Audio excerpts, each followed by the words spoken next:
Hey guys, welcome to Spinny Tales. Imagine कीजिए एक newly wed couple की ज़िंदगी, ढेर सारे सपने और इन सपनों को पूरा करने के लिए एक खूबसूरत सा सफ़र, एक हनीमून ट्रिप। लेकिन क्या हो अगर प्यार के वादों के पीछे एक गहरी साजिश छुपी हो। आज हम बात करने जा रहे हैं उस केस की जिसने पूरे देश को हिला कर रख दिया है। ये कहानी है इंदौर के राजा और ग्वालियर की सोनम की। इनकी हनीमून ट्रिप मेघालय में कैसे एक रियल लाइफ क्राइम थ्रिलर बन गई। आइए जानते हैं इसकी पूरी और डिटेल्ड कहानी। इस कहानी की शुरुआत होती है 11 मई 2025 से। इंदौर के एक वेल सेटल्ड ट्रांसपोर्टर राजा रघुवंशी ग्वालियर की सोनम यादव के साथ शादी के बंधन में बन जाते हैं। राजा एक सुलझा हुआ, अपने काम में लगे रहने वाला इंसान। वहीं सोनम ग्वालियर में अपने पिता के प्लाईवुड बिजनेस में हाथ बटाने वाली एक मॉडर्न लड़की। दोनों परिवार बेहद खुश थे। एक टिपिकल अरेंज मैरिज जिसमें सब कुछ परफेक्ट लग रहा था। शादी के बाद सोनम ग्वालियर से विदा होकर इंदौर आई अपनी नई ज़िंदगी शुरू करने। इस नई शुरुआत को सेलिब्रेट करने के लिए उन्होंने प्लान बनाया एक रोमांटिक हनीमून का, a trip to abode of clouds, Meghalaya. 20 मई को राजा और सोनम मेघालय के लिए निकलते हैं। उनकी शुरुआती दिन बेहद खुशनुमा थे। सोशल मीडिया पर डाली गई उनकी तस्वीरें इस बात का सबूत है। वो शिलोंग पहुँचे, वहाँ एक होम स्टे में रुके। 22 मई को उन्होंने घूमने के लिए एक स्कूटी रेंट पर ली और निकल पड़े चेरापूंजी की तरफ, जिसे सौरा भी कहते हैं। उनका प्लान था नॉनगेरत विलेज जाना, जो अपने double decker living root bridge के लिए वर्ल्ड फेमस है। ये एक ऐसी जगह है जहाँ पहुँचना आसान नहीं है, घने जंगल से होकर ट्रैकिंग करनी पड़ती है। 23 मई, ये वो तारीख है जब सब कुछ बदल गया। उस दिन सुबह राजा और सोनम अपने होम स्टे से चेकआउट करते हैं। इसके बाद उनसे उनके परिवार का सारा कांटेक्ट टूट जाता है। उनके फ़ोन स्विच ऑफ आने लगते हैं। 1 दिन, 2 दिन, 5 दिन, जब एक हफ्ता बीत जाता है और उनकी कोई खबर नहीं आती तो परिवार वालों का दिल बैठ जाता है। उन्हें लगता है उनके बच्चों के साथ कुछ गलत हो गया है। घबराए हुए परिवार ने इंदौर और मेघालय दोनों जगह पुलिस को इन्फॉर्म किया। एक मैसिव सर्च ऑपरेशन लॉन्च किया गया। पुलिस, एसडीआरएफ की टीम्स और लोकल विलेजर्स सब मिलकर घने जंगलों में, गहरी खाइयों में और तेज़ी बहती नदियों में उन्हें ढूंढने लगे। मेघालय का मौसम और डिफ़िकल्ट टेरेन इस सर्च को और मुश्किल बना रहे थे। कुछ दिन बाद उनकी रेंट की हुई स्कूटी सौरा के जंगल के पास लवारिस हालत में मिलती है और फिर 2 जून को वो खबर आती है जो किसी ने सोची नहीं थी। वेसडांग फॉल्स के पास एक ड्रोन को लगभग 500 फीट गहरी खाई में एक बॉडी दिखती है। बड़ी मुश्किलों से जब उस बॉडी को ऊपर लाया जाता है तो उसकी पहचान राजा रघुवंशी के रूप में होती है।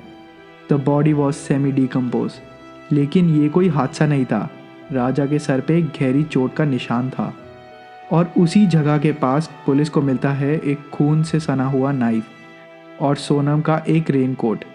The missing case had officially turned into a brutal murder investigation. Raja की लाश मिलने के बाद सबके दिमाग में एक ही सवाल था, सोनम कहाँ है। इस दौरान कई थ्योरीज और स्पेकुलेशन सामने आई। पीपल वर स्पेकुलेटिंग कि शायद ट्रैकिंग करते वक्त उनके साथ कोई हादसा हो गया या फिर किसी सुनसान जगह पर लूटपाट के इरादे से उन पर हमला हुआ हो, जिसमें राजा की मौत हो गई और सोनम को किडनैप कर लिया गया। Her family was desperately pleading for her safe return. Media में भी सोनम को एक विक्टिम के तौर पर दिखाया जा रहा था, लेकिन असली कहानी इन सब थ्योरीज से कहीं ज़्यादा भयानक और चौंकाने वाली थी। इन्वेस्टिगेशन आगे बढ़ी और पुलिस के हाथ लगा एक क्रूशियल क्लू। एक लोकल टूरिस्ट गाइड ने बताया कि उसने 23 मई की सुबह राजा और सोनम को 3 अनजान आदमियों के साथ देखा था। ये 3 लोग कौन थे? ये इस केस का टर्निंग पॉइंट था। और फिर अचानक सोनम रघुवंशी, जिसे सब विक्टिम मान रहे थे, वो उत्तर प्रदेश के गाज़ीपुर में एक ढाबे पर मिलती है। She surrenders. इसके बाद जो खुलासा हुआ वो किसी फिल्म की स्क्रिप्ट जैसा था। पुलिस के मुताबिक ये पूरी घटना एक प्री प्लान्ड मर्डर कॉन्स्पिरेसी थी, जिसे खुद सोनम ने अपने प्रेमी के साथ रचा था। पुलिस ने बताया कि सोनम का शादी से पहले ही राज कुशवाहा नाम के एक शख्स के साथ अफेयर था। शॉकिंग बात यह है कि राज सोनम के ग्वालियर वाले फैमिली बिजनेस में ही काम करता था। कुछ रिपोर्ट्स कहती हैं कि वो उनके प्लाईवुड बिजनेस में था, कुछ कहती हैं कि उनके भाई की टाइल्स कंपनी में था। पर एक बात साफ थी, वो सोनम को पहले से जानता था और दोनों रिलेशनशिप में थे। पुलिस के अनुसार सोनम इस शादी से खुश नहीं थी। उसने और राज ने मिलकर राजा को रास्ते से हटाने का प्लान बनाया और इसके लिए उन्होंने हनीमून को चुना। प्लान के मुताबिक राज अपने दो दोस्त विशाल चौहान और आकाश राजपूत के साथ पहले ही मेघालय पहुंच गया था। तो आखिर 23 मई को हुआ क्या था? पुलिस की थ्योरी के हिसाब से उस दिन की कहानी कुछ ऐसी हो सकती है। राजा और सोनम स्कूटी से वाई सोडोंग फॉल्स की तरफ जा रहे थे। रास्ते में प्लान के मुताबिक राज और उसके दो साथी उन्हें मिलते हैं।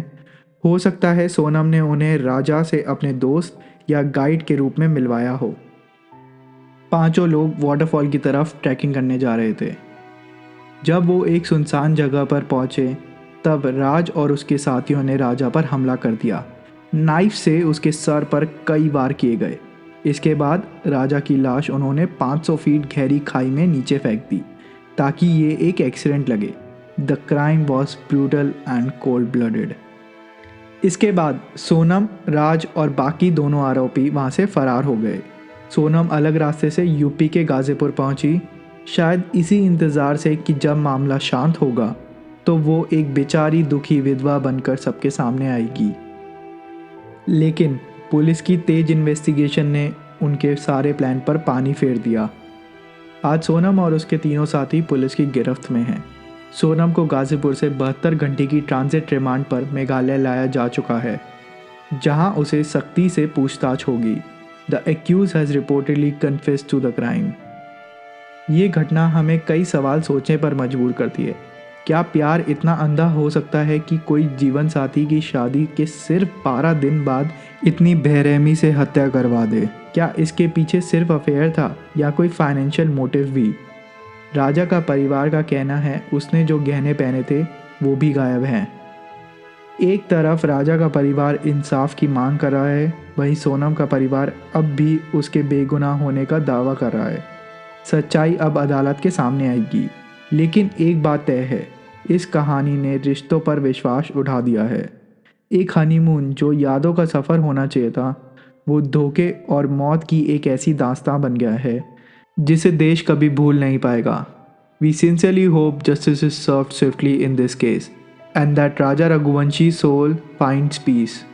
We will continue to provide all updates related to this case in comment section. Thank you for watching. Join us in the next video for another story. Until then, stay safe and vigilant. Jai Hind.